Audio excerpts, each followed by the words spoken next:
And then now here we go with hurricane season. FEMA is finding itself in a little bit of a challenging financial situation. Let's bring in former FEMA Administrator Brock Long. Brock, thanks for joining us. Funding, it is an important component. I mean, the most important component when it comes to helping those that have been displaced, affected by natural disasters. Hurricane season, it is so young, and I don't want to harp on it, but we haven't even had our first named storm yet. What would a scenario look like, though, if FEMA does run out of funding before we see our first, let's say, major hurricane that affects the U.S.?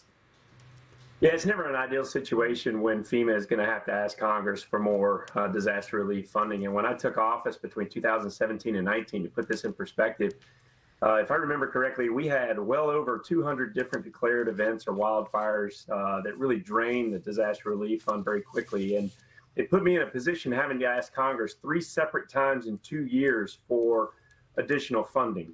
And what actually happens is that FEMA is required by law to update Congress monthly on the status of the disaster relief fund, or what we'll refer to as the DRF, and keep them abreast of where we are versus where we need to be and where we project all of the spending that's going to occur over the next few months or years.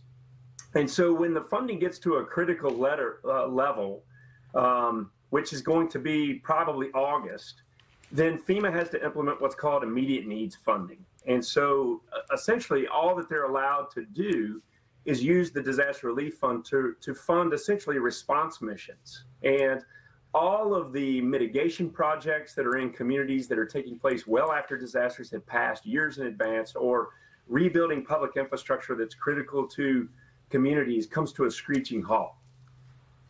So, and I think one of the things you talk about is coming to that critical level by August. That's typically when we see the peak of hurricane season. You also mentioned wildfires. That's something that people tend to forget.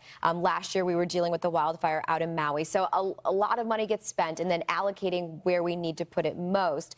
How does FEMA eventually and ultimately determine which disaster is going to get that federal funding and how much?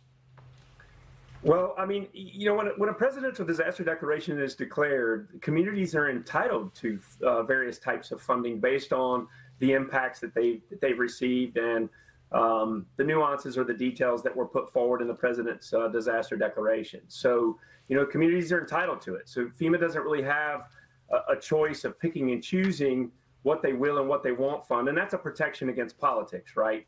So the money is eventually going to come. But it requires Congress to find some compromise, stop putting the agency in this position, and continue to fund. But I also think that disaster spending in the future, Congress has got to find some compromises on how we incentivize communities to build correctly. For example, why are we not incentivizing communities to implement proper land use planning, building codes? And one of the biggest expenditures is uninsured public infrastructure. And the question that Congress needs to be asking is, why is so much of our infrastructure uninsured? Is it uninsurable? Do insurance companies not want to touch it? Or do they refuse, or do communities refuse to insure their infrastructure because they know that FEMA will pay for it once a presidential disaster declaration is put into place? And I'm even thinking about in Houston, homes that were in a floodplain during Hurricane Harvey, which, Brock, in 2017, as you well know, they didn't have to have flood insurance, but they were in a floodplain. So it's certainly a conversation that's important. Preventative. That's a great point. And going into hurricane season, I think that the public awareness campaign needs to change around floodplains, that any house can flood, regardless of who you are, where you are. And a lot of times flood maps do not keep up with the newly built environment.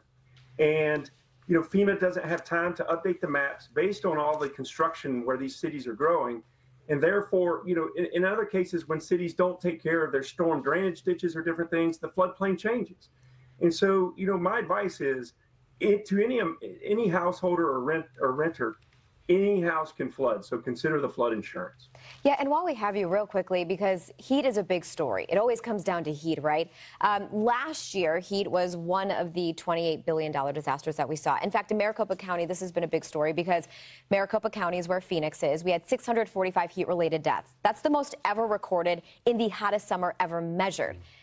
Heat can be a big drain on the budget. Can you put that in perspective as we head further into summer and further into the hurricane season? Heat is one of the biggest killers when it comes to weather that we have. The unfortunate thing about extreme heat is it's hard for FEMA to measure the true impact of what's taking place. Obviously, lives lost is unacceptable, due to heat in any community. But when it comes to the impact on infrastructure, it's very hard for FEMA to measure the negative impact or the damage that it causes, right? And so, again, this is also a call for Congress to work directly with FEMA on what should disaster declarations of the future look like? How do we support communities or even build capacity at the local and state level, not so much at the federal level, but at the local and state level to prepare for, respond to, and recover from those heat disasters as well?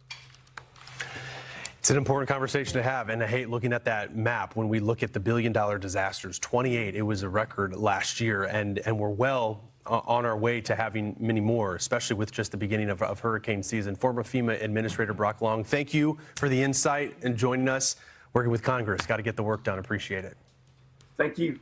Talk about the heat too, Marissa. It is a big deal. We consider